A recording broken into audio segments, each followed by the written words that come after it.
네, 안녕하십니까. 정식으로 인사드리겠습니다. 저는 한국자산관리공사 서민자활지원부의 조성사원이라고 하고요. 저희 공사에서 강사 업무를 맡고 있습니다. 인사드리겠습니다.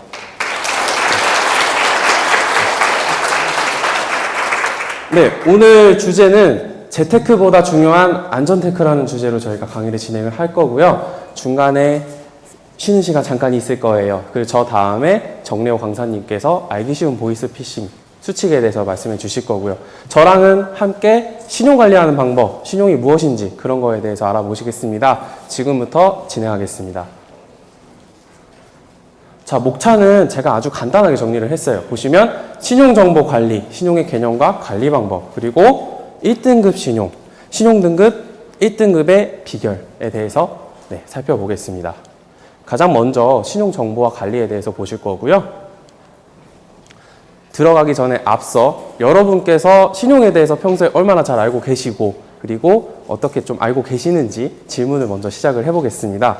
자, 첫 번째 질문이에요. 본인이 신용정보를 조회를 하시게 됐어요. 그러면 신용 등급이 어떻게 될까요? 낮아질까요? 올라갈까요? 가만히 있을까요?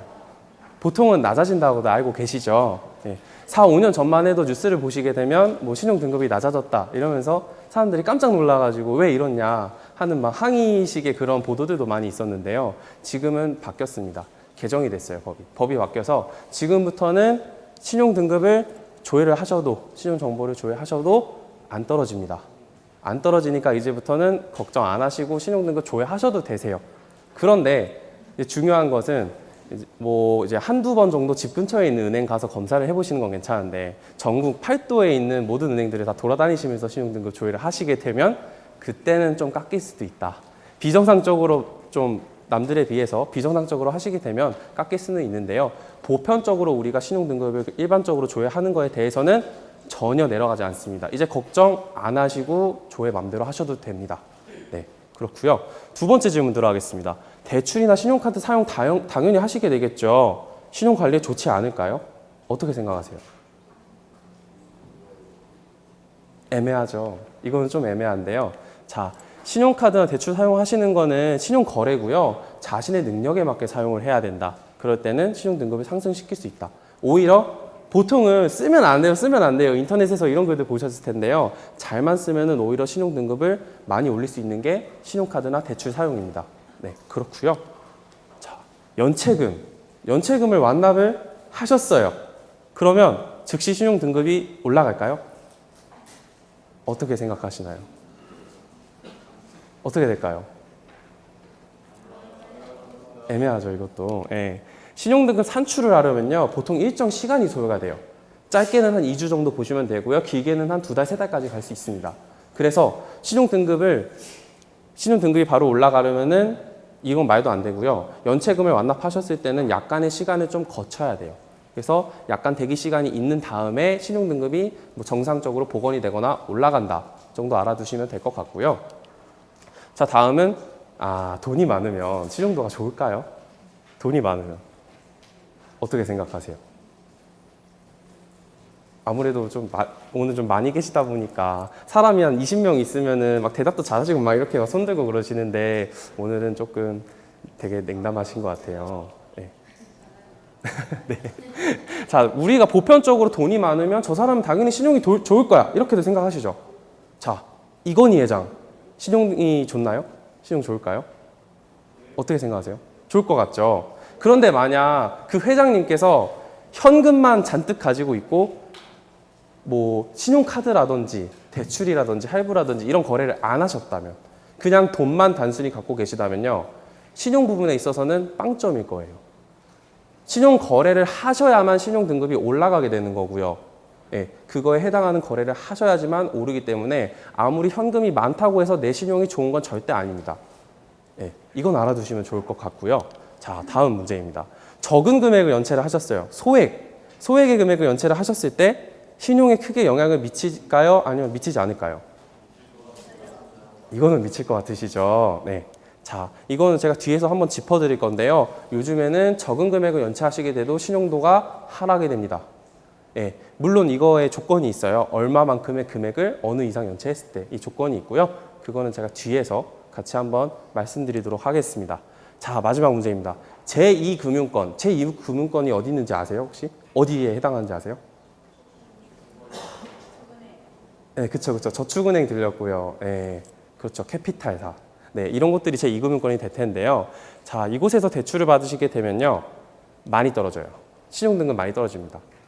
일반적으로 제1금융권은 어딘지 알고 계시죠? 시중은행. 네, 바로 앞에도 있죠. BNK 부산은행도 있고요. 네, 그런 은행권에서 대출을 받으시면 크게 영향은 안 미치는데요. 2금융권, 3금융권으로 점점 갈수록 엄청나게 많은 여파가 끼칩니다. 네, 그래서 1, 2, 3금융권도 뒤에서 말씀드릴 거고요. 네, 간단하게 이제 퀴즈로 한번 말씀드렸는데 정말 많은 걸 벌써 말씀드린 것 같아요. 그럼 이제 본격적으로 본론에 들어가겠습니다. 자, 취업을 할 때도 신용이 중요하죠. 요즘에는. 왜 중요할까요? 요즘에는 저희가 뭐 취업을 할 때 뭐 신원 보증서라든지 뭐 이런 식으로 약간 보고서를 또 내는 게 있어요. 그럼 거기에 개인 정보를 활용해도 동의된다. 우리는 체크를 하게 되고요. 그럼 그거 가지고 개인의 신용 정보를 또 판단을 해요. 그래서 아, 이 사람이 믿고 우리가 일을 시켜도 될 만한 사람인가, 신용이 괜찮은 사람인가, 이런 걸 판단하는 지표로도 실제로 사용이 되고 있고요. 자, 그리고 신용거래 우리 살면서 무조건 해야 되잖아요. 그쵸? 설마 신용카드 없다. 없으신 분? 없으신 분? 자, 우리 학생들밖에 아마 없을 것 같아요. 우리 학생들 맞잖아요. 학생분들은 성년이 안 돼서 아직 만들 수가 없어요. 성년부터 신용등급이 나오기 때문에 만들 수 없어가지고 신용카드 없는 거고요. 아마 여기 계신 성인분들은 거의 다 가지고 계실 거예요. 그쵸? 네. 자, 신용거래. 당장 돈이 없어도 소비생활 하실 수 있죠. 비상시에 자금 사용할 수 있고요. 네. 서비스나 상품을 비용 지불 전에 사용할 수 있죠. 지금 저는 신용카드 긁어버리고 다음 달에 내면 되잖아요. 그쵸? 이런 식으로 되게 편리하게 사용을 할 수 있는데, 근데 그거 말고도 뭐 이제 이자나 할부 수수료도 있고요. 또 되게 좋은 카드들은 연회비도 되게 비싸더라고요. 그런 식으로 이제 일정 비용이 또 나가게 되고, 충동적이고 무분별한 과소비. 제가 신용카드 만들고서 6개월 동안 진짜 암흑기였어요. 저는 한도가 200만 원이면은 맨날 190만 원, 막 이렇게 199만 원 이렇게 쓰고 그랬었거든요. 예. 그래서 자신이 이거를 충동을 이기지 못한다면 무분별하게 가소비를 할 수 있겠죠. 네. 신용거래가 이렇게 좋은 점도 있지만 나쁜 점도 있다라는 거 짚어드리면서 넘어가고요. 자, 그럼 신용에 대해서 설명을 드리겠습니다. 우리는 신용을 하나의 능력이라고 말을 할 수 있습니다. 보시면 미래소득 가치, 이게 무엇일까요? 미래소득 가치. 쉽게 말씀드리면요. 제가 지금 이 자리에서 저 지금 일하고 있는 거예요. 제가 일하죠. 그럼 다음 달에 전 월급을 받겠죠. 다음 달의 월급, 미래소득 가치라고 볼 수 있습니다. 또는 뭐 제가 친구한테 빌려준 돈이 있어요. 다음 달에 받기로 했어요. 그것도 미래의 가치가 될 수 있겠죠. 이런 식으로 미래소득 가치를 지금 당장 사용하게 해줄 수 있는 능력입니다. 지금 시점에서. 이를테면 제가 다음 달에 돈을 받아서 써야 되는데 지금 당장 그걸 끌어서 와서 사용하는 거죠. 끌어와서. 옛날에 가불 같은 거 되게 많았잖아요. 아시죠? 사장님 제가 너무 그래가지고 좀 미리 좀 받아서 쓸 수 있을까요? 이렇게 하죠. 이런 가불 같은 것도 어떻게 보면 하나의 신용이라고 생각할 수 있죠. 신용이 있기 때문에 사장님이 먼저 월급을 주신 거잖아요. 네. 그렇게 말씀을 드릴 수 있고요. 자, 그래서 신용의 활용 예시를 보면 신용카드나 소액대출, 할부, 가불 등의 금융거래들 있죠. 이런 것들이 예시가 될 거고요. 그러면 지금 이 캐릭터 보이시죠? 캐릭터. 네. 귀엽죠? 저희 회사 마스코트예요. 이 친구가 지금 현재 시점의 친구라고 생각을 하면은 우리는 과거에 신용거래를 한 실적이 있겠죠. 과거에 쌓여 있겠죠. 실적이. 그 거래들이 쌓여서 지금의 나의 신용정보가 되어 있을 테고, 저는 미래에서 돈을 끌어오고 사용을 하고 싶어요. 그러면 금융권에서는 저의 그 과거의 신용정보들을 모두 취합을 해서 살펴보게 돼요. 이 사람한테 신용카드를 발급해줘도 될까? 신용거래를 해줘도 될까? 대출을 해줘도 될까? 조회를 하게 되고요. 그래서 해줘도 되겠다 하면 미래에서 돈이 저한테 오는 거죠. 그럼 저는 지금 마음껏 돈을 사용하고 다음 달에 약속된 날에 지급을 하는 거죠. 이게 하나의 신용을 하나로 표현하면 이렇게 간단하게 한 페이지로 표현할 수 있다는 거죠. 네. 그래서 돈을 빌렸어요. 나의 신용을 담보로 돈을 빌렸고 내가 지정한 날에 얼마나 잘 갚을 수 있는가. 요점은 이겁니다. 얼마나 제대로 잘 갚을 수 있는가. 이게 바로 신용이다 라고 말씀을 드리면서 넘어가겠습니다. 이해되시나요? 이 부분 이해되세요? 되셔야 돼요. 저 정말 너무 진짜 아주 간결하게 진짜 3달 동안 고민해서 만든 결과물이 이거거든요. 네. 이게 바로 신용입니다. 그렇고요. 그러면 이제 신용정보에 대해서 한번 알아보실게요. 자, 신용정보는요, 한 개인의 신용을 평가하기 위한 자료입니다. 그게 바로 신용정보이고요. 보시면 사람이 외상으로 구입한 물건이나 돈을 약속한 날짜에 얼마나 잘 갚을 수 있는지 금방 말씀드렸죠. 그거를 평가하는 데 필요한 자료입니다. 자, 이 신용정보는요, 나중에 보이시죠? 위쪽에 살짝 나와 있죠? 신용등급을 만드는 데 활용을 합니다. 그리고 대출의 승인 여부를 결정하겠죠. 또는 카드를 만들어주는데 발급 승인하는 데 결정이 되겠죠. 그리고 대출의 한도도 결정하고요. 마지막으로 이자율까지 결정을 하게 되죠. 이건 말고도 더 많이 영향을 끼치게 됩니다. 자, 이게 바로 신용정보이고요. 그렇다면 도대체 이 신용정보의 종류는 무엇이고, 그리고 어디에 활용이 되는가? 이것도 알아봐야겠죠. 자, 종류 5가지에 대해서 설명드리겠습니다. 일단 식별 정보가 있어요. 식별 정보라고 하고요. 자, 모두 다 가지고 있습니다. 성함 가지고 계시죠? 이름 가지고 계시죠? 네. 주소지 가지고 계시죠? 등록하셨죠? 출생신고든 주민등록이든 하셨을 거 아니에요. 안 되어 있는 분은 없을 거예요. 그쵸? 가지고 계실 거고요. 그러면 그거 말고도 주민등록번호도 있을 거고요. 네. 저를 예시를 해서 설명을 해볼게요. 자, 부산광역시 해운대구 뭐 센텀 두산 2부 아파트에서 살고 있는 조성우다 라고 하면 저밖에 없어요. 저밖에 있을 수밖에 없거든요. 네, 그렇죠. 이게 바로 식별 정보입니다. 개인을 구별할 수 있는 정보다. 식별 정보고요. 자, 그리고 금융거래 정보가 있습니다. 이건 쉽게 말씀드리면요, 과거부터 지금까지 얼마나 거래를 하셨냐 이거예요. 대출하신 적이 있으세요? 뭐 연체하신 적이 있는지, 할부거래 하신 적이 있는지, 이런 식으로 금융거래를 하신 실적이 모두 합해진 거, 그게 바로 금융거래 정보고요. 자, 다음은 능력 정보입니다. 자, 아주 간단해요. 돈 얼마나 버세요? 부동산 얼마나 갖고 계세요?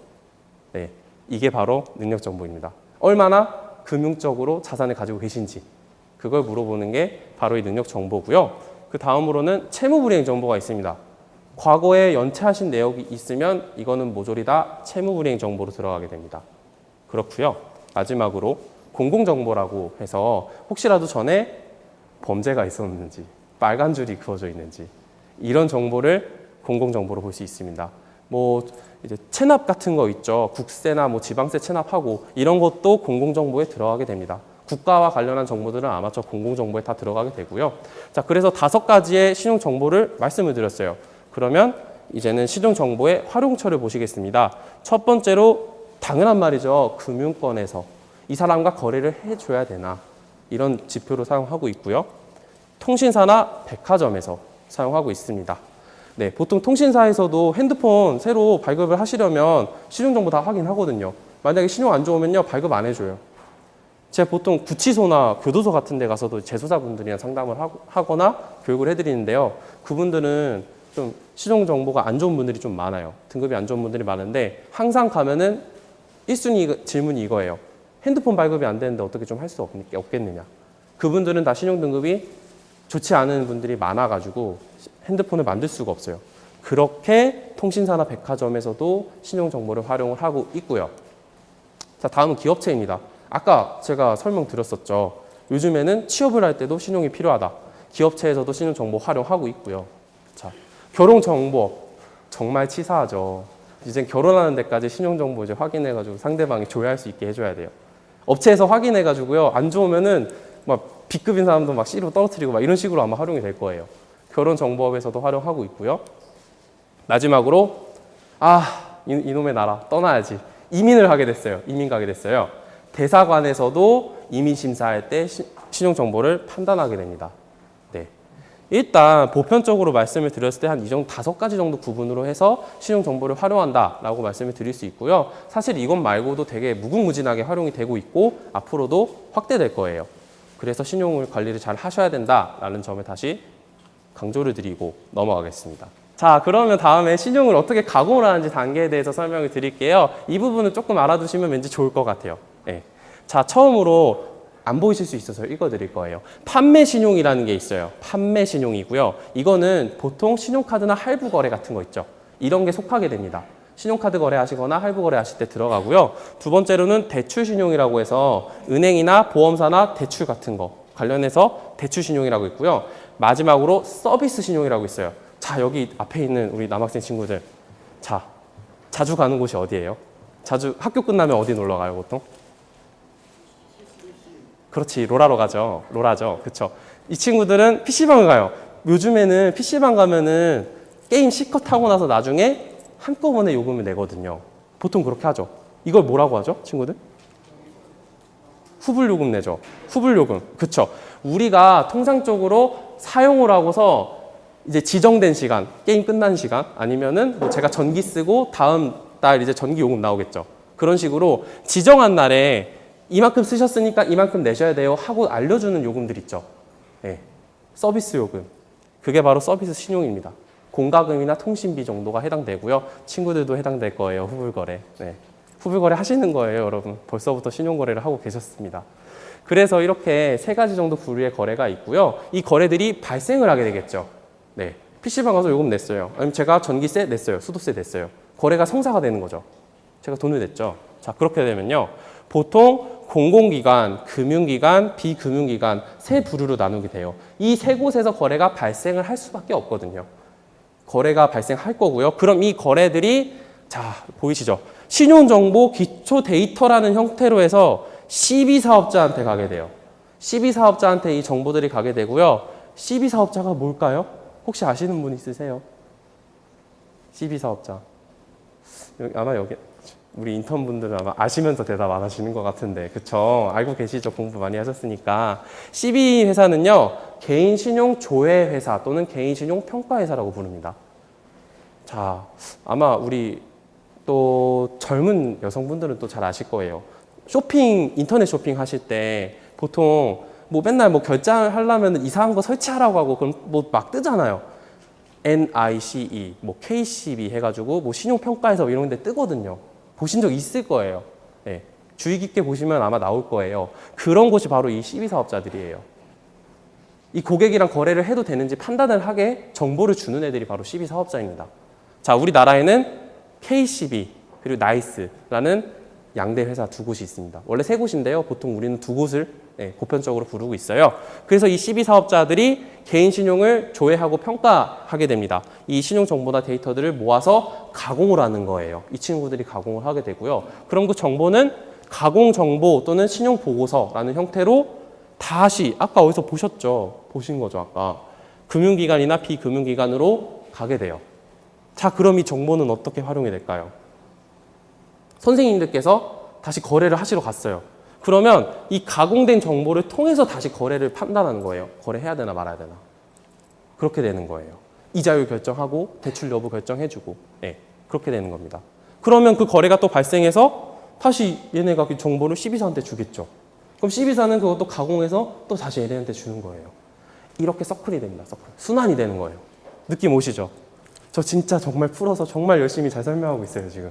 설명, 예, 이해되시는 거죠? 표정이 왜 다 이러세요? 막 표정이 이러셔가지고 이해가 되신 거 맞으시다고 생각하고 넘어갈게요. 이렇게 순환이 되는 게 바로 신용의 가공 단계입니다. 네, 그렇고요. 자, 네, 이거에 대해서도 설명드려야 될 것 같아요. 이거 중요할 거예요. 신용 정보가 이제 어떻게 가공이 되는지 그 비율이거든요. 이것만 잘 아셔도 남들보다 1.5배 정도는 더 관리를 잘 하실 수 있을 것 같아요. 자, 처음에 보시면요. 거래기간이라는 게 있습니다. 단기간에 집중적으로 대출을 받고 연체를 해버리셨어요. 네. 단기간에 막 거래를 막 하는 거예요. 여기서는 소액대출, 여기서는 현금 서비스, 여기서는 뭐 주택대출 이런 식으로 막 하셨는데 연체가 발생해버린 거예요. 자, 그럴 때 어떻게 되냐. KCB라는 신용평가 조회회사는 신용정보 조회회사에서는요 14%를 반영을 하게 돼요. 전체 100%가 들어간 다음에 얘네는 14% 반영을 하게 돼요. 자, 보시면 좀 중요한 것 같진 않죠? 14%면. 그쵸? 거래기간을 살짝 넘어가 볼게요. 네. 자, 다음에 보시면 부채 수준이라는 게 있어요. 소득 대비 부채가 2배에서 3배일 경우 제 연봉이 뭐 3천만 원이라고 쳤을 때 제 부채가 빚이 6천만 원이 됐어요. 그럼 몇 배죠?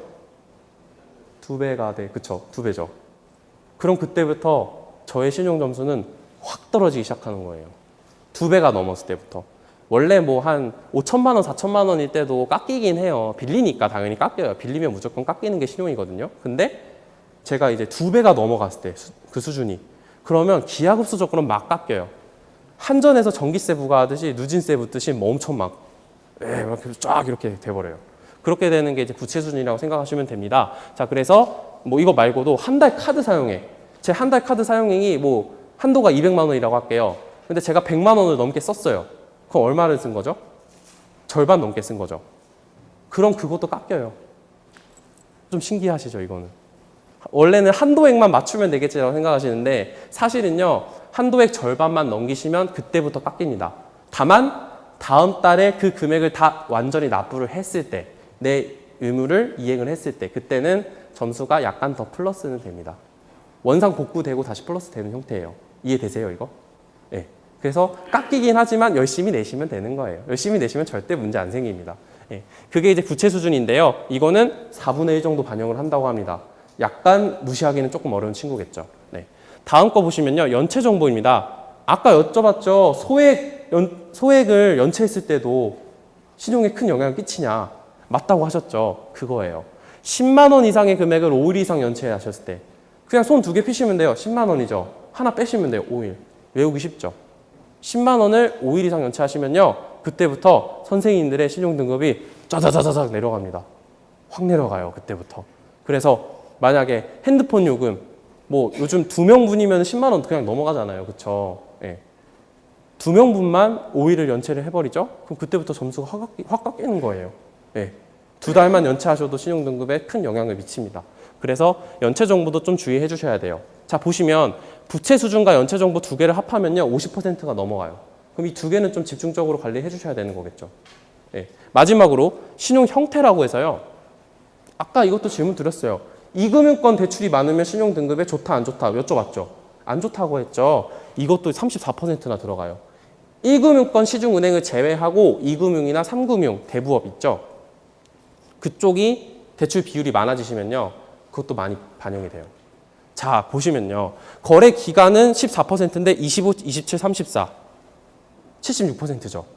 맞나? 아니, 86%인가요? 86%죠. 상당히 많이 들어가요. 그래서 이런 4가지 항목이 있는데 거래 기간은 사실 어떻게 우리가 할 수가 없어요. 이건 운명이거든요, 그냥. 내가 나이가 갑자기 막 10살, 2살이 많아질 수가 없으니까. 제가 성인 되고부터 거래를 하게 되는 건데 이거는 제가 인위적으로 절대 만질 수가 없는 거예요. 제가 나이 들면 차차 점수가 쌓이는 게 바로 거래 기간이고요. 그래서 이거는 비율이 좀 적어요. 적용되는 비율이 적고요. 자, 보시면 부채 수준, 내 자산 대비해서 부채가 얼마나 많느냐, 내 월급 대비해서 얼마나 많느냐, 그리고 연체 정보, 내가 연체를 한 적이 있느냐, 마지막으로 신용 형태, 제1금융을 넘어서서 2금융권의 대출이 맞느냐, 이거 3개를 중점적으로 관리를 해주셔야 된다는 겁니다. 느낌 오시죠? 오시죠? 네. 자, 이건 바로 KCB에서 평가하는 자료였고요. 나이스에서는 거래기가 10.9% 반영해요. 엄청 짜요. 자, 부채 수준 볼게요. 23%로 비슷비슷해요. 그쵸? 근데 연체 정보는 나이스에서는 40.3% 반영한대요. 만약 나는 나이스에서 평생 내 신용을 믿고 그냥 정보를 보겠다 하시는 분들은 연체 정보를 제일 잘 봐주셔야겠죠. 40%나 반영됩니다. 마지막으로 신용 형태에서도 25.8%, 4분의 1이 반영됩니다. 자, 그러면 공통적으로 관리를 잘 해주셔야 되는 게 어느 부분일까요? 그쵸? KCB도 27% 들어가는데 나이스에서 40.3%나 반영된대요. 느낌 오시죠, 이제? 연체 정보 잘 관리를 해주셔야 된다는 겁니다. 자, 정말 이 부분도 열심히 설명을 드린 것 같아요. 자, 그럼 또 넘어가겠습니다. 자, 이제부터 1등급 신용등급 1등급 비결. 근데 사실 비결이랄 것까지는 없는데요. 이거에 대해서도 설명을 드리겠습니다. 자, 신용등급 부분이에요. 드디어. 많이들 궁금해하실 만한 그 신용등급이 찾아왔습니다. 자, 신용등급은요. 각종 금융거래에서 중요한 지표가 됩니다. 자, 그럼 이거를 어떻게 만드는 걸까요? 네, 보겠습니다. 개인의 신용거래 패턴 및 위험도를 측정한다. 그리고 연중 90일 이상 채무불이행 발생할 확률을 예상한 거고 1등급 1000점부터 10등급 0점까지 10단계로 구분이 되고요. 마지막으로 신용카드를 보유하시거나 대출, 뭐 연체 내역 같은 게 또 있겠죠. 이거를 모두 반영합니다. 앞부분에서 보셨잖아요. 퍼센테이지로 보셨죠. 그거를 토대로 해서 바로 만든 게 이 신용 등급입니다. 느낌 오시죠? 네. 그래서요. 자, 보통 대출 금리로 간단하게 설명해 드릴게요. 물론 다 알고 계신 건데요. 일반 은행은 보통 1등급에서 6등급, 요즘에는 7등급까지도 웬만하면은 일반 은행 이용할 수 있게 해드리고 있어요. 이율은 보통 4% 정도 됩니다. 네. 조금 신용등급이 5, 6등급이신 분들은 보통 6%에서 7% 정도로 돈을 빌리실 수 있어요. 연 이자입니다. 네, 그렇고요. 자, 제2금융권 아까 말씀해 주셨죠? 다들 잘 알고 계시더라고요. 저축은행이랑 캐피탈사죠. 여기는 보통 신용등급 7등급, 8등급, 9등급 정도인 분들이 이용을 하실 수 있어요. 이자율은 평균적으로 20% 후반대입니다. 자, 보시면 1금융권에서는 4%인데 2금융 가니까 확 오르죠. 어느 정도 차이 나죠? 25% 정도 차이 나요. 자, 그러면 우리가 1억을 빌렸을 때요. 얼마나 차이가 날까요? 연 이자만. 25%면 2,500만 원이겠죠. 이자만. 물론 1억을 빌릴 일이 있겠죠. 뭐 이제 주택 슬슬 사셔야 되고 하니까. 그쵸? 예. 정말 이자율 높아져요. 자, 마지막으로 3금융권. 여기가 바로 이 친구 아시죠? 어디서 많이 보셨죠? 무 아시죠? 우리 어머님들도 잘 알고 계실 것 같아요. 아버님도 알고 계시고. 예. 대부업체입니다. 예. 보통 9에서 10등급 정도가 대부업체 이용해요. 예. 자, 보세요. 34.9%. 어떠세요? 이거 보시면 느낌이 진짜 어떤 느낌 드세요? 암울하죠. 참담하죠. 설마 내가 저기 갈까? 예. 근데 가는 일이 있긴 있더라고요. 34.9%나 돼요. 자, 보시면 1등급 1금융권은 4%였는데 3금융 가니까 바로 34.9% 됐어요. 차이가 얼마나 되죠? 30% 넘게 차이가 납니다. 이자만 서로 구분을 했을 때 3천만 원이 넘어요. 연. 1억을 빌렸을 때 기준으로 해서 3천만 원이 넘습니다. 이자만으로요. 그래서 관리를 잘 하셔야 되는 거예요. 제가 한 3번째 말씀드리고 있죠. 관리 잘 하시라고요. 네. 그런 차이에 대해서 말씀드렸고요. 자, 이제 그래프로 한번 보실게요. 자, 1등급부터 10등급까지 쫙 나눠져 있고요. 대충 한 6월 달쯤 자료예요. 5, 6월 달 자료고요. 가계대출 이자율로 제가 산정을 했습니다. 보통 우리가 1등급에서 3등급까지는요. 3.98, 뭐 4.0 이런 식으로 4%대로 빌리실 수 있어요. 이제 좀 좋으시면은 뭐 조건 잘 맞으면 3%대로도 빌리실 수 있고요. 그런데 4에서 5에서 6으로 갈수록 약간 오르다가요. 요즘엔 7등급도 일반 은행을 이용할 수 있게 해주기 때문에 한 7%대로 빌릴 수 있는데요. 안 빌려주는 것도 있어요. 7등급 안 빌려주는 은행도 있거든요. 그럼 2금융권 가야 되거든요. 그러면 보통 19%, 20% 돼요. 7등급은. 자, 8등급 가볼게요. 25 정도 되고 9등급 29.9, 3등급 34.9죠. 네. 차이가 이제 좀 월등하게 딱 느껴지시나요? 느껴지시죠? 자, 우리 신용등급 1등급인 김 부장님이 1억을 빌리려고 하세요. 그러면 연간 이자는 398만 원인데요. 신용등급 10등급인 맹대리가 1억을 빌리면 연간 이자가 3,490만 원. 말이 됩니까 이게? 근데 진짜 벌어지고 있는 일이에요. 이렇게 이자 차이가 심합니다. 그래서 네, 인터넷 기준이긴 해요. 약간 좀 차이가 나긴, 가격이 차이가 나긴 하는데 2014년도 네, 뭐 K5 하이브리드 값이라고 하네요. 거의 그 정도 된대요. 네. 물론 좀 더 싸게 살 수 있습니다. 네. 그런데 아무튼 이렇게 이자만으로도 차 한 대 값이 차이가 난다는 것 자체가 지금 되게 충격적으로 받아들이셔야 되고 막 제스처가 막 이래야 돼요. 지금 원래는 말도 안 돼 이러면서 말도 안 돼 이러셔야 되는데 역시 여기는 다 네, 반응 좀 보여주시면 전 참 행복할 것 같아요. 선생님들. 네. 자, 그렇습니다. 그래서 이제 신용 등급에 대해서 한번 보실게요. 자, 1등급에서 3등급까지는 보통 저희가 우량 등급이라고 합니다. 거래 기간이 정말 기신 분들이에요. 20년, 30년 열심히 거래하신 분들이고 이분들은 삑사리가 나지 않습니다. 웬만하면 연체 안 하시는 분들이에요. 네. 그러니까 1에서 3등급이시겠죠. 4에서 5등급도 보통 이제 보통 등급이라고 해서 이분들은 거래 기간 좀 더 늘려주시고 연체 좀만 안 하시면 2, 3등급 충분히 올라가실 수 있는 분들이에요. 가능성이 보이는 분들이고요. 자, 6등급에서 7등급은 보통 주의 등급이라고 합니다. 거래에 일부 제한이 있을 수 있어요. 뭐 신용카드 발급하시는데 약간 어려울 수 있는데 웬만하면 발급은 되고요. 자, 그런 분들이고요. 8에서 10등급은 위험 등급이라고 합니다. 거래 제한이 많습니다. 파산, 개인 회생, 신용 회복 이런 거 받으신 분들이 보통 8에서 10등급 가시고요. 물론 그런 분들은 나중에 신용 회복 절차 거치시면 기본 등급이 6등급까지 올라가실 수 있다는 거 말씀드릴게요. 자, 여기서 중요한 게 뭐냐면요. 우리는 보통 6등급부터 사회생활 처음 시작하시는 분들 여기 많으세요. 저희 인턴분들 계시거든요. 그분들은 보통 6등급으로 시작하시게 됩니다. 가장 기본 베이스가 6등급이고요. 만약에 여기서 여러분께서 신용카드 할부금 제대로 안 내시게 되면은 자, 여기로 내려가는 거예요. 암담하죠. 이율 아까 제가 뭐라고 말씀드렸죠? 25%에서 34.9%. 네. 지금 앞에 계신 중학생분들 저기 또 고등학생분들이셨죠. 그렇죠? 네, 뒤에 계시죠. 그런 분들은 20살 성년 되시면 6등급으로 시작하게 돼요. 여기서부터 여러분이 거래를 얼마나 열심히 잘 하시고 성실하게 하시고 잘 갚아내시고 그러냐에 따라서 위로 가실 수 있고요. 아니면 아래 가실 수도 있어요. 연봉이 무조건 많다고 해서 우리가 높은 등급으로 갈 수 있는 건 아니에요. 연봉 많아도요. 제가 사례를 들어보니까 어느 회사에 뭐 이사급 되시는 분인데 그분이 관리를 잘 안 하셨대요. 나중에 나 정도 연봉이면 몇 억 버는데 뭐 내가 은행 가면 VIP지 이러고 막 가셨대요. 신용등급이 8, 9등급인 거예요. 그렇습니다. 돈 많이 번다고 되는 거 아니에요. 희망을 가지세요. 돈 많다고 1등급, 3등급 아니에요.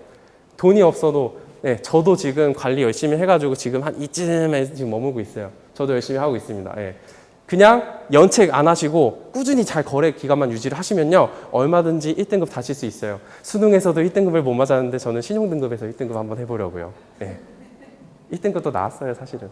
그렇고요. 자, 신용등급은 이렇고요. 많이들 궁금해하실 만한 채무불이행 정보에 대해서 말씀을 드리려고 합니다. 이거 정말 많이 궁금해하실 것 같아요. 물론 저도 정말 잘 아는 건 아니지만 설명을 드리기 위해서 나름 열심히 공부를 해왔습니다. 채무불이행 정보가 혹시 뭔지 아시는 분 계신가요? 연체, 보통 연체라고 하면 대충 뭐 이러실 것 같은데 채무불이행 정보는요. 우리가 과거에 신용불량이라고 했던 겁니다. 지금은 신용불량자란 말이 없어졌어요. 대신 채무불이행, 유의자 이런 식으로 우리가 말을 하고 있거든요. 네, 그게 바로 똑같은 맥락이다. 이것도 신용불량을 얘기하는 거다라고 보시면 돼요. 설명 들어가겠습니다. 자, 보통 한 4가지 정도 구분이 되고요. 자, 채무불이행 정보 은행연합회 기준으로 일단 설명을 드릴게요. 선생님들께서 만약에 채무가 있었는데 못 갚으셨어요. 못 갚으셔가지고 채무불이행 정보가 등록됐을 때부터의 이야기인 거예요. 느낌 오시죠? 자, 연체 및 대입연체 대지급금 발생거래처로서 채무불이행 정보 등록 기간이 90일 이내인 경우 이게 무슨 말인지 절대 모르시겠죠. 그냥 내가 돈을 안 갚은 지 90일 이내인 경우라고 생각하시면 돼요. 그냥 제가 뻐겼어요. 3달이 아직 안 지났습니다. 만약 그때 해결을 하셨어요. 해소하셨어요. 그러면 등록 사유 및 기록 보존 기간이라는 게 없습니다. 자, 이게 무슨 말이냐면요. 채무불이행 정보를 3달 이내에 갚으셨어요. 해결하셨어요. 그러면 등록이 안 되고요. 기록이 보존되는 기간도 없다는 겁니다. 느낌 오시죠? 풀이에요, 풀이. 자유가 되는 거예요. 이건요. 자, 두 번째 보실게요. 대출금 연체 1,000만 원. 현금이죠. 카드 대금 연체가 500만 원. 네, 이건 카드예요. 카드값. 이게 이하인데 연체를 해소를 했다. 자, 이 경우는요. 역시 등록 사유나 기록 보존 기간 없습니다. 좋은 거예요. 3달 안에 그냥 해결하세요. 웬만하면. 3달 안에. 3달 안에 쇼부를 보시길 바라고요. 자, 밑에 보시면은 등록 사유 발생일로부터 90일이 초과. 아까는 뭐였죠? 이내였는데 지금은 초과죠. 넘어갔는데 1년 이내 해제 사유가 발생했다. 365일 이내에 해제 사유를 내가 발생을 했다. 해결을 했다. 이 경우는 어떻게 되냐면요. 보이시죠? 등록 사유 및 기록 보존 기간이 최장 1년이다. 자, 그러니까 설명을 드리면요. 제가 90일이 넘었어요. 그래서 한 300일 차 됐어요, 지금. 나는 빚쟁이가 된 지 300일이 돼버렸어요. 자, 제가 이 300일에 해소를 했어요. 그러면 해소한 오늘로부터 다음 연도 1년, 그 기간까지는 정보가 남아있을 수 있다는 겁니다. 1년 이내라서 그 전에 물론 좀 해소가 될 수도 있는데요. 최장 1년, 365일 동안 기록이 남습니다. 이해 가시죠? 두 번째 보실게요. 1년이 초과됐는데 해제 사유가 발생한 경우, 이거는 좀 특수한 경우라서 제가 그냥 넘어갈게요. 그냥 1년 이내라고 알아두시면 되고요. 자, 다음 부도 사실 및 거래 정지 처분. 사장님 거래 실패하신 거예요, 이거. 아쉽죠. 이런 경우도 최장 1년이에요. 마지막으로 해제 사유 발생 없이 7년이 경과했대요. 채무불이행 정보가 해제된 경우래요. 이거 혹시 무슨 경우인지 아시는 분 계세요? 이제 우리가 좀 저렴하게 말하죠. 배쨌다고. 도망갔다. 예, 숨었다. 산속으로 숨어 들어가신 분들이에요. 예. 모든 정보가 안 보이는 분들, 연락이 안 닿는 분들이거든요. 그렇게 7년이 경과하면은 해제가 되기는 한대요. 법상으로. 근데 여기서 알아두셔야 될 게 뭐냐면요. 제가 이렇게 지금 말씀드렸다고 해서 그럼 나 지금 채무 있는데 7년 동안 어디 숨어 있어야지. 이런 분들 계세요.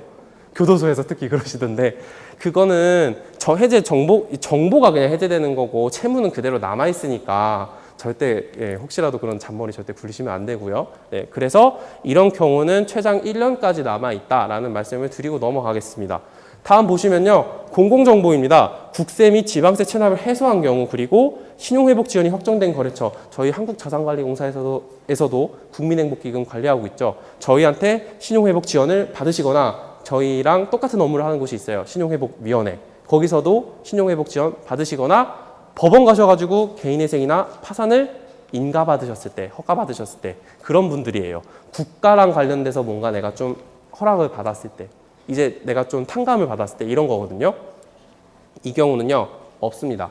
기록 안 남고요. 보존해야 되는 기간 없습니다. 법적으로 아니고요. 만약 남아있으면 신고하시면 됩니다. 네, 그런 거고요. 다음으로 채무 불이행 정보, 신용정보사 캠코. 이것도 사실 똑같은 말이에요. 위에랑. 저희 캠코거든요. 저희 회사가. 네. 그래서 해지 사유가 발생하는 경우에 삭제 바로 되고요. 마지막으로 금융질서 문란 정보예요. 제가 교도소 가서 가장 많이 만나봤어요. 문란자가 실제로 있더라고요.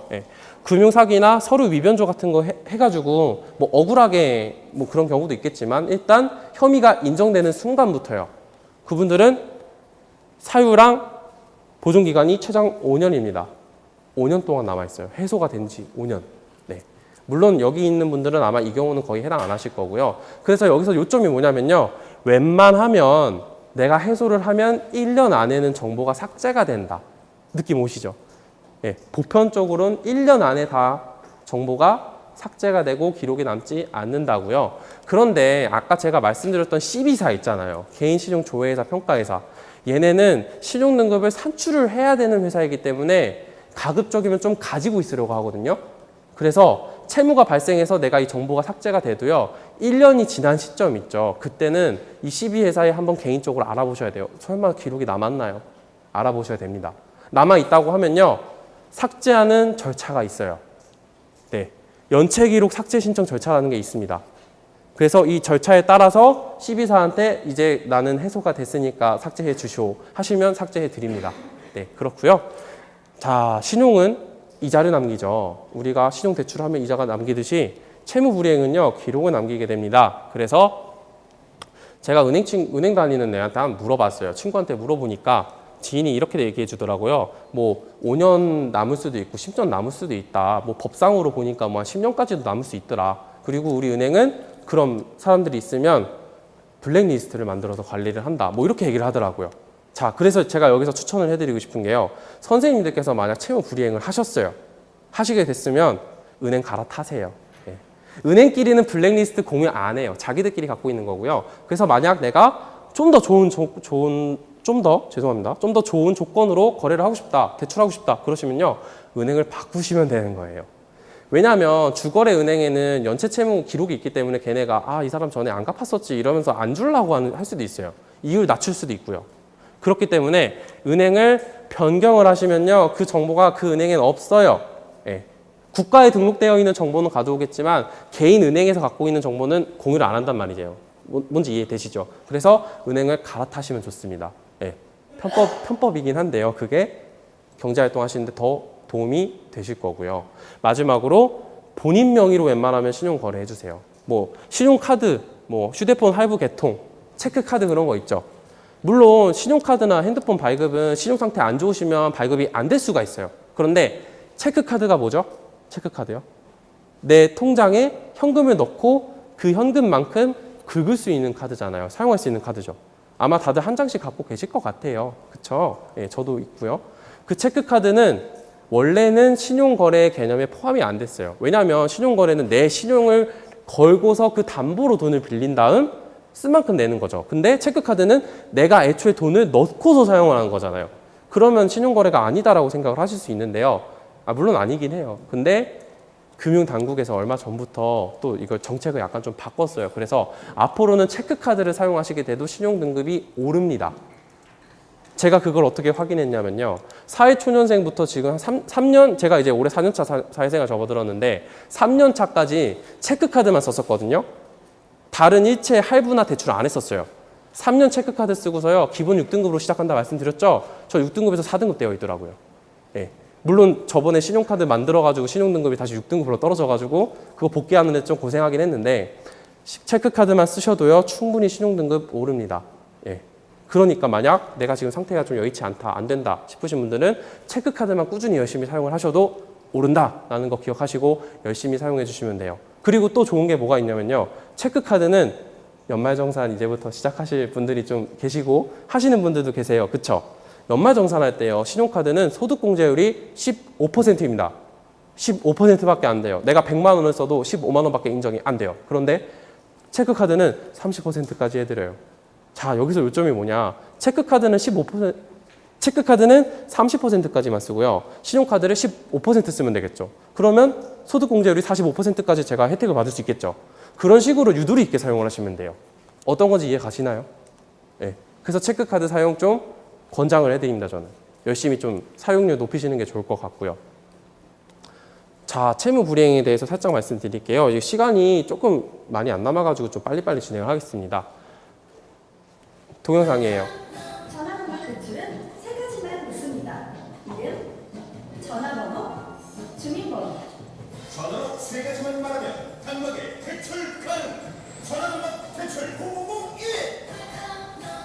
저 지금 절대 광고하고 있는 거 아닙니다. 광고 드리는 거 아니에요, 절대. 참고하시는 영상이에요.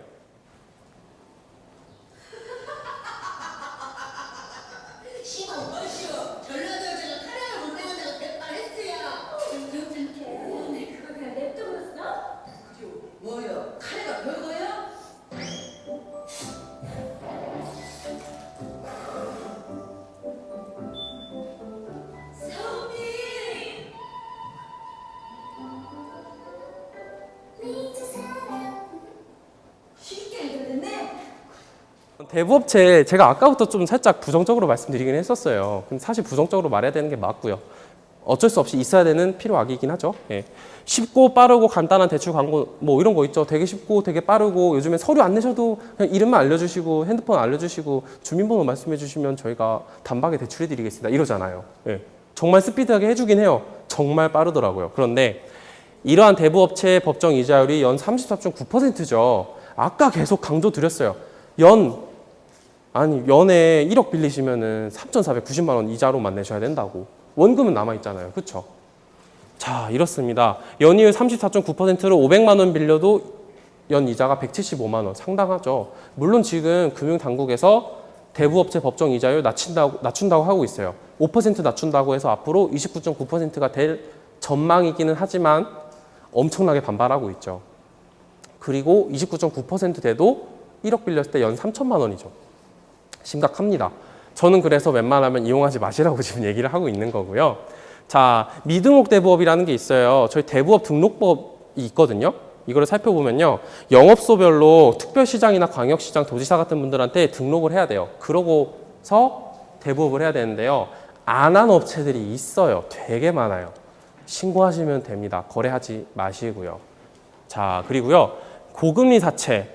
자, 법정 최고 이자율은 제가 말씀드렸다시피 34.9%예요, 연. 근데 개인 간 거래하실 때 있죠. 맨투맨. 개인 간 거래하실 땐요. 25%입니다. 절대 까먹지 마세요. 개인 간 거래하는데 34.9% 들먹이는 사람이 있어요. 개인 간 거래는 무조건 25%입니다. 아시겠죠? 네. 느낌 오셨죠? 알아두셔야 돼요. 나중에 34.9%라고 하면은 야 하고 때려버리세요. 예. 말도 안 되는 겁니다. 예, 그래서 실제로 뭐 이런 피해 사례도 있어요. 뭐 선이자 같은 거 막 공제하고 뭐 100일 동안 36,000원씩 상환하는 조건인데 연체금 원금에 더하고 해가지고 순식간에 뭐 원래 내가 뭐 300만 원 빌렸는데 1,900만 원으로 원금이 늘어나 버리고 말도 안 되는 거예요. 예. 근데 진짜 개인 간 거래에서도 엄청나게 높은 이자율을 곱하는 사람들이 있거든요. 거래 절대 응하시면 안 됩니다. 25%예요. 연 25%예요. 월 25% 아닙니다. 예, 연이에요. 자, 그리고 마지막으로 저녁 7시부터 8시 우리의 해피타임이죠. 일과 시간을 끝내신 분들의 즐거운 가정생활이 남아있는 시간인데 이때 문 쾅쾅쾅 두들기고 안 갚아, 안 갚냐고 막 이러면서 오고 전화 오고 선생님 선생님 돈을 빌리셨으면 갚아야지 막 문자 나오죠. 그거 사생활 침해예요. 침해고요. 3년 이하의 징역에 해당하는 무거운 불법 행위입니다. 불법 처벌 받아야 되는 행위예요. 이런 거 있으면 신고하시면 돼요. 물론 보복이 좀 두려워서 못하고 있는 게 많긴 하지만 일단 법적으로는 무조건 불법이고 안 되는 행위라는 거 알아두세요. 3년 이하의 징역이에요. 네. 자, 그래서 아까 제가 신용등급 확인하시는 방법에 대해서 말씀을 드렸잖아요. 신용등급에 대해서 말씀을 드렸죠. 확인을 하시는 방법에 대해서 말씀을 드릴게요. 자, 우리가 보통 거래하는 은행에 가셔서 상담 받으셔도 되고요. 증권회사, 보험회사, 우리가 거래하고 있는 금융회사에 가셔서 상담을 받으시면 신용정보 아실 수 있습니다. 그리고 두 번째로는요, 온라인 확인이라고 해서 전체 금융회사에서 정보를 집중하는 CB사예요. 이 친구들이 바로 제가 앞에서부터 계속 설명드린 CB사고요. 여기서 확인하실 수 있고요. 전국은행연합회에서도 확인하실 수 있어요. 예. 정부로부터 허가받은 기관들이 신용정보 확인하실 수 있도록 도와드리고 있습니다. 네, 근데 저는 이것들보다 저희 회사에서 제공하고 있어요. 잠깐 막간을 이용해서 광고를 하겠습니다. 서민금융나들목이라는 저희 회사 공사에서 운영하고 있는 사이트 있어요. 저도 여기 관리자라서 가끔 글 올리고 하거든요. 여기 보시면요, 저희 리플렛에 다 주소 적혀 있어요. 예. 각종 서민금융 지원제도 안내해드리고 있고요. 신용정보 조회하실 수 있어요. 저희 홈페이지 들어오면 이렇게 생겼는데요. 여기 맨 끄트머리에 이렇게 있어요. 보이시죠? 신용정보 조회, 신용등급 시뮬레이터, 종합신용상담 보고서라고 있거든요. 은행에서 공인인증서 발급받으실 수 있잖아요. 그거만 회원가입하면서 등록해 주시면요, 연 3회 무료로 받으실 수 있어요. 4개월마다 한 번씩 신용정보 관리하실 수 있습니다. 그러니까 저희 서민금융 나들목 한번 오셔가지고 한번 해주세요. 제가 관리하는데 사람들 많이 안 오더라고요. 네, 한번 오시면은 여기서 관리하실 수 있습니다. 확인 가능하시다는 거 말씀드리고요. 네, 마지막으로 제가 약간 오버타임이 돼버렸어요. 빨리빨리 해야겠어요. 소액이라도 연체 절대 하시면 안 돼요. 아까 말씀드렸죠. 10만 원 이상의 금액을 5일 이상 연체하시면 안 된다. 말씀드렸죠. 기억하시죠? 기억 안 하시는 것 같은데? 하셨죠? 네, 하셨죠? 네. 이렇게 리액션 나와야 돼요. 본인의 신용정보를 주기적으로 확인해 주세요. 아까 금방 바로 말씀드렸어요. 1년에 3번 무료로 검색하실 수 있어요. 네. 그리고 주거래은행 지정해서 거래해 주세요. 저 어릴 때만 해도 동네 문방구래. 동네 구멍가게 가면은 할머니가 사탕 하나씩 더 주시고 했잖아요. 그런 것처럼 우리 은행들도 자기 단골한테는 사탕 하나 더 줍니다. 주거래은행 지정하셔서 거래해 주시고요. 자동이체 적극적으로 해주세요. 자동이체 모르고 있다가 제가 까먹었어요. 근데 그게 10만 원이 넘어버렸어요. 근데 그게 5일이 넘어버렸어요. 세상에. 제 신용등급 깎이겠죠. 네. 조심해 주셔야 돼요. 자동이체 거래 등록해 주시고요. 대출은 당연하게 빈번하게 받으시면 절대 안 되고요. 저축은행 캐피탈 같은 제2금융권 그리고 대부업 제3금융권 이용 지양해 주세요. 아까 말씀드렸죠. 1금융권이 아닌 2, 3금융권은 신용등급에 부정적인 영향을 많이 끼칩니다. 말씀드렸고요. 주소나 연락처 변경되시면 반드시 좀 통보해 주세요. 통보해 주셔야 돼요. 모르는 사이에 어떤 통지가 날아갈 수 있거든요. 꼭 바꿔주시고요. 현금 서비스 사용 자제해 주세요. 신용이 아무리 좋은 분이어도요, 현금 서비스 사용하시면요, 신용등급 점점 점수 깎여요. 나빠집니다. 조심해 주시고요. 신용카드는 적게 사용하고 체크카드 많이 사용해 주세요. 아까 설명드렸죠? 소득공제율도 체크카드가 2배예요. 체크카드도 사용하시면 이제부터는 신용등급 오릅니다. 설명드렸어요. 기억하시죠? 마지막으로 연체가 우려되실 경우엔요, 가장 오래된 기간의 대출부터 갚아주세요. 기간이 길면 길어질수록요, 금액이랑은 상관없어요. 기간이 길면 더 많이 부정적으로 영향을 끼치거든요. 아시겠죠? 기간 오래된 것부터 관리를 해주셔야 돼요. 자, 와, 진짜 너무 막 달렸죠? 근데 머릿속에 좀 들어오신 것 같으세요? 좀 기억나세요? 기억나시면 좋겠어요. 자, 저의 신용 관리 방법에 대해서 지금까지 설명드렸고요. 자, 그러면 저는 일단 여기서 마무리하고 인사드리겠습니다. 감사합니다.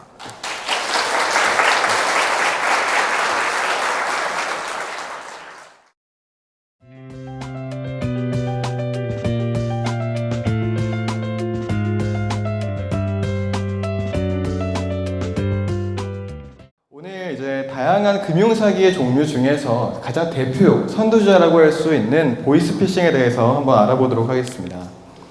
금융사기 참 많습니다. 나쁜 사람들이 참 머리도 좋아요. 그렇죠? 다른 사람을 속이려면 그만큼 머리가 좋아야 되죠.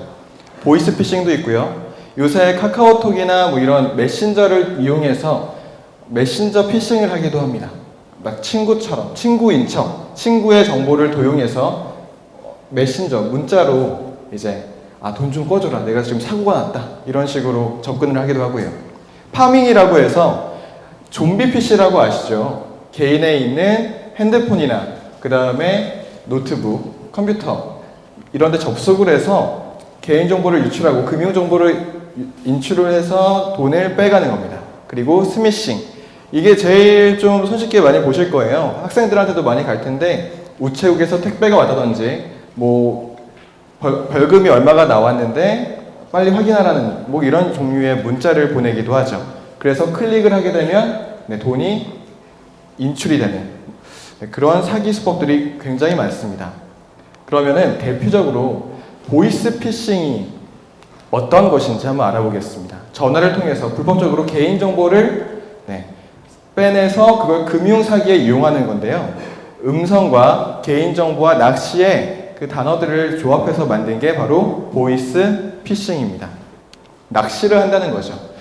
그 보이스피싱에 대해서 어떤 생각들을 가지고 있는지를 키워드로 빅데이터를 정리해 봤는데요.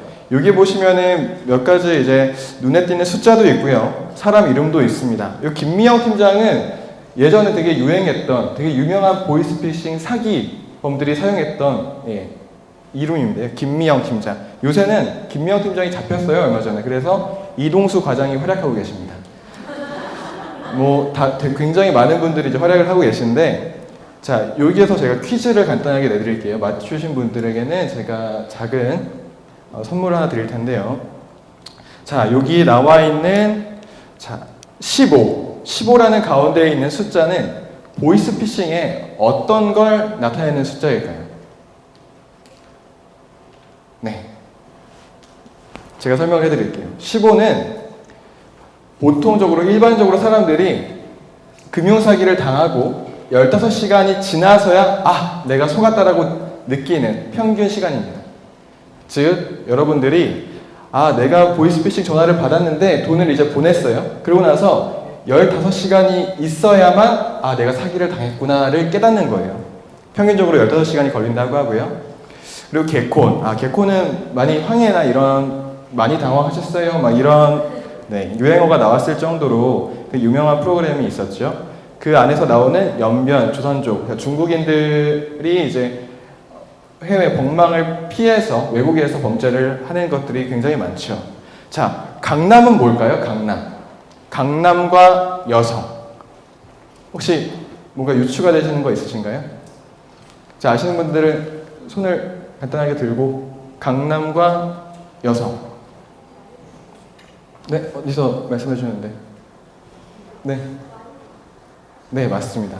보이스피싱을 전국에서 어느 지역이 제일 많이 당하는가를 분석했고 누가 가장 많이 당하는가를 분석했더니 강남에 사는 여성이 제일 많이 당하더라라는 겁니다. 여기는 강남이 아니니까 괜찮겠지 하실 수도 있는데요. 하지만 이거는 어떤 데이터적인 수치이기 때문에 표적이 된다는 거지 여러분들도 잠재적인 피해 대상자가 될 수 있다는 거 명심하시면 되고요. 자, 여기 나와 있는 숫자들 중에 25%. 자, 25%가 무엇일까요? 자, 25%는 내가 1시간 내에 피해를 당하고 1시간 내에 내가 당했구나라는 걸 깨닫고서 경찰이나 금융감독원이나 해당 금융기관에 신고를 했을 때 구제받을 수 있는 확률입니다. 일종의 골든타임이죠.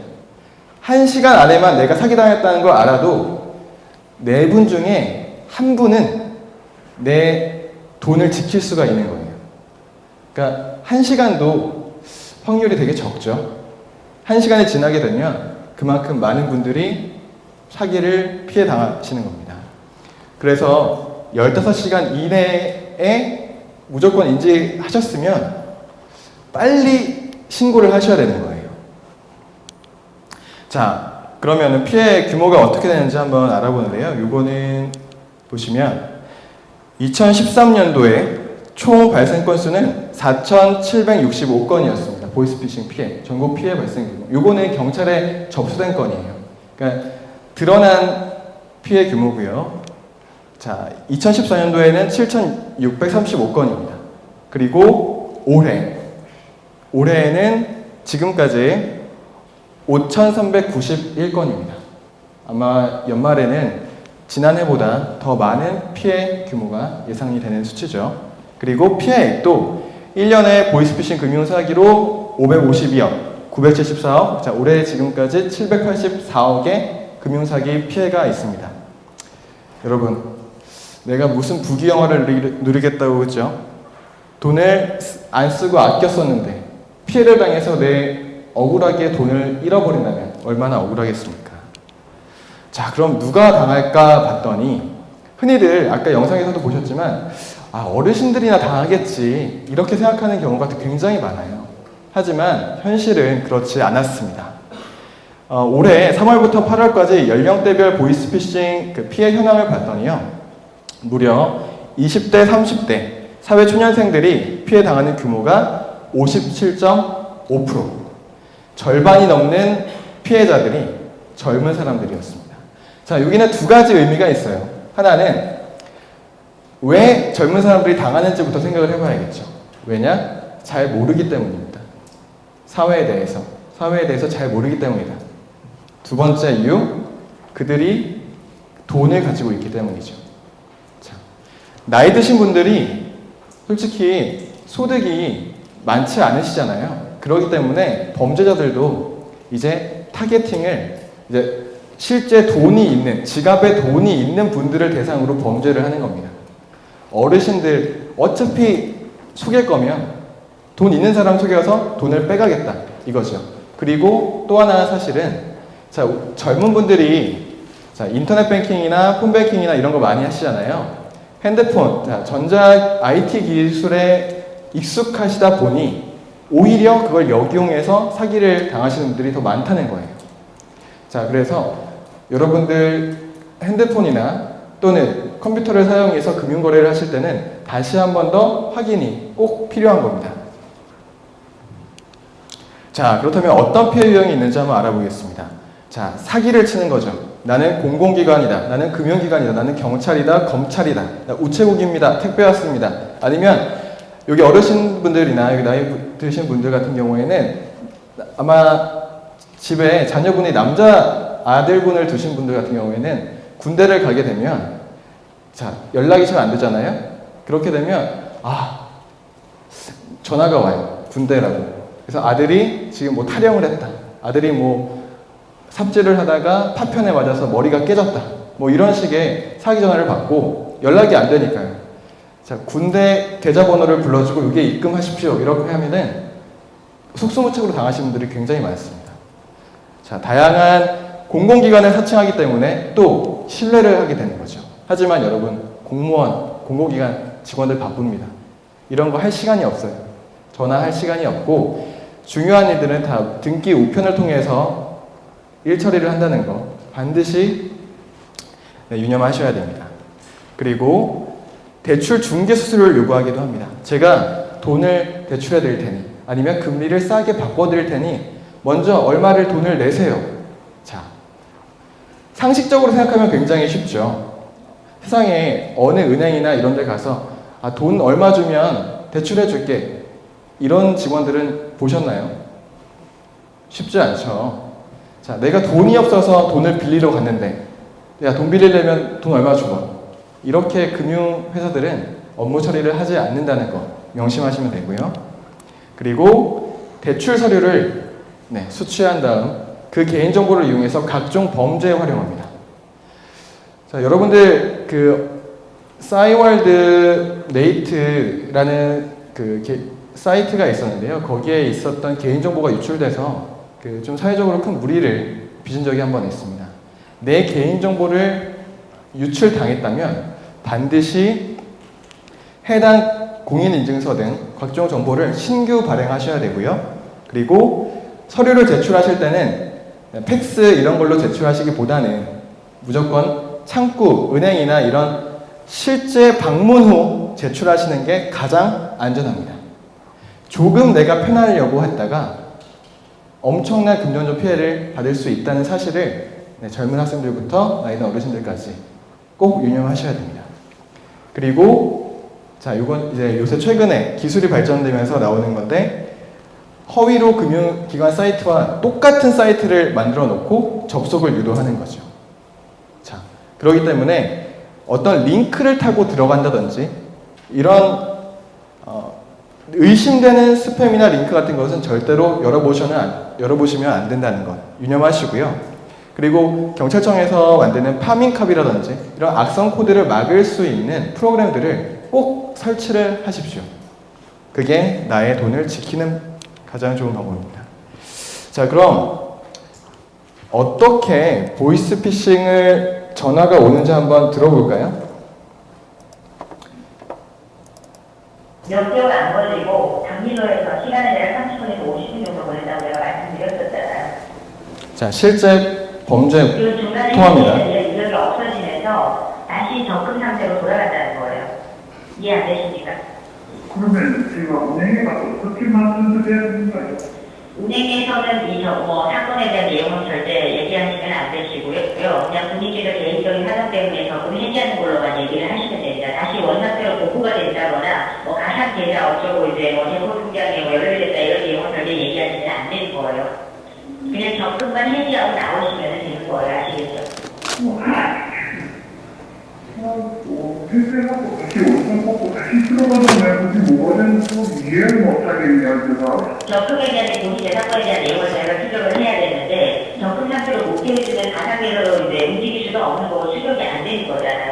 그래서 잠시 해지를 하는 건데 일단은 먼저 해지를 하고 본인이 가상계좌를 유입을 합니다. 금융감독으로 가상계좌를 유입을 하게 되면은 그에 대한 추적이 이루어질 거고 지금 본인께서 운영하고 계신 자금이 합법적이고 불법적인 이런 문제적인 인거래로 판단된 이런 내용이 확인된 바가 없으면은 다시 본인 계좌로 돌아가시되 그게 이제 다시 만약에 적금 상태를 쓰면 적금 상태를 해지를 안 했던 것처럼 다시 돌아간다는 거죠. 그러니까 그게 다시 돌아갈 때 내가 은행에 가서 알 필요가 없고 다시 원래 적금 상태로 자동으로 돌아간다는 겁니다. 은행에 내가 다시 가서 적금으로 설정할 필요가 없다는 거죠. 실제 범죄 통화 녹음 파일을 들어보시니까 어떠신가요? 굉장히 전문적이죠. 우리가 개그 프로그램에서 봤던 그런 허술한 조선족의 말투는 찾아보기 힘듭니다. 사기를 치려면 공부를 열심히 해야 돼요. 요새 중국에서는 외국어로 가장 뜨고 있는 게 서울말이라고 하네요. 서울말. 우리가 영어를 공부하는 것처럼 서울말을 열심히 공부하면 큰 돈을 만들 수 있다는 그런 뉴스가 종종 들리기도 합니다. 자, 그렇다면 피해를 당했다. 내 억울한 돈을 되찾기 위해선 어떻게 해야 되냐? 가장 좋은 방법은 피해를 안 당하는 방법이겠죠. 하지만 이미 피해를 당했다면 돈이라도 찾아야 되지 않겠습니까? 자, 피해를 당했다면 경찰청에 신고하고, 자, 경찰청 전화번호 모두 알고 계시죠? 112입니다. 신고하고 당장 내 은행의 계좌에 지급 정지를 요청하셔야 돼요. 그리고 피해 구제 관련된 상담이나 환급 신청 같은 경우에는 금융감독원에 문의를 하시면 되는데, 자, 금융감독원 전화번호는 국번 없이 1332번입니다. 1332번. 자, 그리고 인터넷 피싱 사이트, 허위 인터넷 사이트 신고는 자, 국번 없이 118입니다. 여기서 환급 신청 절차에 대해서 간단하게 조금 추가 설명을 드리면, 자, 내가 범죄자가 전화가 왔습니다. 그래서 선생님 100만 원을 빨리 입금하십시오. 검찰청인데 빨리 100만 원을 입금하지 않으면 선생님의 계좌가 범죄에 노출이 됩니다. 이런 식의 전화가 왔어요. 그럼 내가 우리은행에 있었던 100만 원을 자, 범죄자가 불러준 검찰청이라고 하는 사칭 계좌번호에 입금을 합니다. 신한은행이라고 치죠. 자, 그럼 내가 이제 이게 속았다라고 알게 됐으면 여러분들은 두 가지 방법이 있습니다. 하나, 영업시간 내에, 은행 영업시간 9시부터 4시 사이에 범죄 사실을 아셨다면 즉시 해당 은행으로 가십시오. 자, 우리은행으로 가셔도 되고요. 아니면 범죄자가 알려준 신한은행 계좌가 있으면 신한은행 아무 영업 지점이라도 상관없습니다. 영업 지점으로 달려가셔서 내 개인정보가 노출됐습니다. 사고 예방 시스템에 등록해 주세요 라고 말씀을 하시고요. 이 계좌는 범죄에 노출된 계좌이기 때문에 지급을 정지해 주세요 라고 말을 해야 됩니다. 그러면 범죄자들은 그 계좌에서 돈을 뺄 수가 없습니다. 범죄자가 돈을 이미 빼버렸다면 그 돈을 찾을 수가 없어요. 그렇기 때문에 지급 정지를 반드시 요청하셔야 됩니다. 자, 지급 정지를 요청하게 되면 범죄자들은 어떻게 될까요? 그것도 궁금하시죠? 범죄자들 같은 경우에는 자, 해당 금융기관에서 그 해당 범죄에 사용된 계좌번호를 가지고 있는 예금주, 그러니까 주인에게 연락을 하게 되죠. 당신, 이 계좌에 있는 돈을 어떻게 사용할 것이냐라고 자, 소명을 하라고 합니다. 자, 그 소명의 요구를 받은 예금주는 2개월 안에 내가 이 돈은 어디 누구한테 무슨 목적으로 내가 받은 돈이다라는 걸 소명을 해야 됩니다. 그렇지 못하면 이 돈은 범죄에 이용됐다는 걸 금융감독원에서 알게 되고 여러분들의 계좌로 다시 안전하게 회수가 되죠. 그렇기 때문에 가장 중요한 방법은 내가 피해를 당했다고 어쩔 줄 몰라서 집에서 앉아서 울기보다는 바로 은행에 달려가시는 겁니다. 자, 그리고 1397과 그리고 저희 자산관리공사의 서민금융상담창구를 이용해서 해당 서민금융 관련 상담 금융 상품 같은 경우에는 꼭 창구 방문하여 자, 상담을 받으시고 1397 서민금융 다무학 콜센터 자, 나라에서 정식으로 인증하는 콜센터를 이용해서 본인이 먼저 걸어서 물어보십시오. 내가 정보를 얻고자 할 때는 내가 먼저 다가가서 그 정보를 구하는 것이 안전한 금융생활을 하는 첫 번째 지름길이라는 것 명심하셨으면 좋겠습니다. 네, 오늘 이상으로 안전하게 내 행복과 신용을 지키는 보이스피싱 예방수칙에 대해서 강의를 했고요. 저는 강사 정래호였습니다. 네, 감사합니다.